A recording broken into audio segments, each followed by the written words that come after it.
Assalamualaikum semua. Dalam video ini kita akan lihat berkenaan dengan teknologi blok rantai pada Bitcoin. Baik, Bitcoin dan juga blok rantai adalah istilah yang berbeza. Tapi apa kaitan antara Bitcoin dan juga blok rantai? Bitcoin dia adalah aplikasi bagi teknologi blok rantai. Okey, teknologi blok rantai.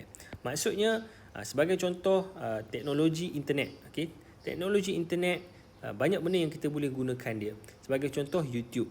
Okey, video YouTube yang anda sedang tonton sekarang. Jadi YouTube ini adalah aplikasi bagi internet. Sama juga macam Bitcoin. Bitcoin adalah aplikasi bagi teknologi blok rantai.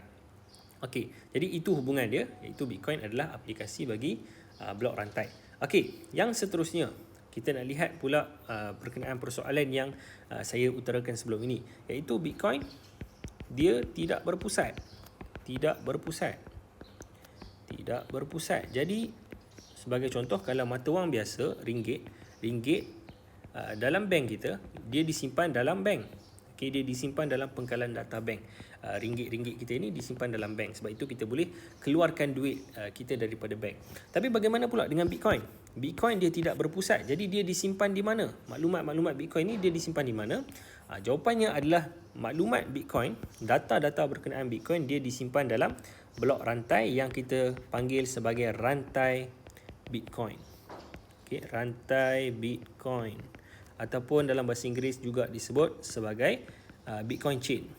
Okay, kadang-kadang disebut sebagai Bitcoin chain ataupun Bitcoin blockchain.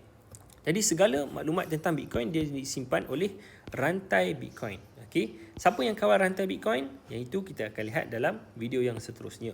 Okey, jadi rantai Bitcoin saya lukiskan dahulu blok rantai. Alright, ini adalah contoh gambaran blok rantai. Kita ada blok dan juga kita ada rantai.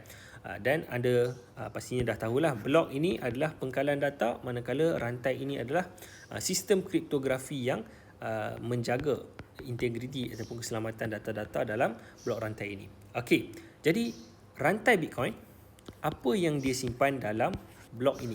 Okey, apakah data yang disimpan dalam blok rantai Bitcoin? Okey, jawapannya ada tiga. Ada tiga data utama. Okey, ada tiga data utama yang disimpan. Apakah data tersebut? Okey, data yang disimpan adalah yang pertama transaksi Bitcoin. Transaksi yang melibatkan Bitcoin akan disimpan dalam data tersebut, dalam blok tersebut. Yang kedua adalah nonce. Okey, ini mungkin istilah baru bagi sebagian anda. Nonce ini kita akan lihat kemudian, dan juga hash blok sebelumnya. Okey, ini adalah tiga data yang utama. Ada tiga data yang utama, transaksi Bitcoin, nonce dan juga hash blok yang sebelumnya. Okey, kita lihat satu saja, iaitu transaksi. Yang dua ini kita akan lihat kemudian. Transaksi Bitcoin, apa maksud dia? Apa maksud transaksi Bitcoin? Okey, transaksi Bitcoin ini mudah saja untuk kita faham. Sebagai contoh, kita ada dua orang, A dan B. Okey, A ni dia ada 10 Bitcoin. B pula ada 5 Bitcoin. Baik, jadi A ni mungkin dia nak membeli sesuatu daripada B. Dia nak membeli sesuatu daripada B, maka dia pun membayar kepada B. Contoh, harga benda yang dia nak beli itu adalah sebanyak 5 Bitcoin. 5 Bitcoin. Jadi, B memberikan barang tersebut. Okay, A pula memberikan Bitcoin. Okay, jadi B bagi barang. Ini adalah barang yang diberikan kepada A. Manakala A pindahkan 5 Bitcoin kepada B. Baik, jadi ini yang dimaksudkan dengan transaksi Bitcoin. Okay, iaitu A memberikan 5 Bitcoin kepada B. Okay, A memberi 5 Bitcoin kepada B. Jadi ini adalah transaksi yang dimaksudkan. Maksudnya dalam blok ini, okay, dalam salah satu blok lah yang mana ketika transaksi ini dibuat. Okay, jadi dalam blok ini akan disimpan A bagi dekat B sebanyak 5 Bitcoin. Jadi transaksi ini dia disimpan dalam blok pada rantai Bitcoin. Okey, untuk barang dia tak disimpan. Okey, benda-benda yang seperti ini dia tidak disimpan. Ini A dan B boleh settle di luar lah. Okey, jadi yang ini berbeza. Jadi itu yang dimaksudkan dengan transaksi Bitcoin yang saya sebutkan ini. Yang dua ini kita akan lihat kemudian. Satu lagi perkara yang penting juga adalah rantai. Okey, rantai pada rantaian Bitcoin, pada rantai Bitcoin. Okey, pada rantai Bitcoin. Okey, apa maksud rantai pada rantai Bitcoin?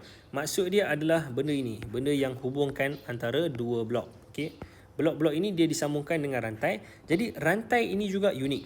Okey, rantai ini dia berbeza mengikut rantai sesebuah blok rantai.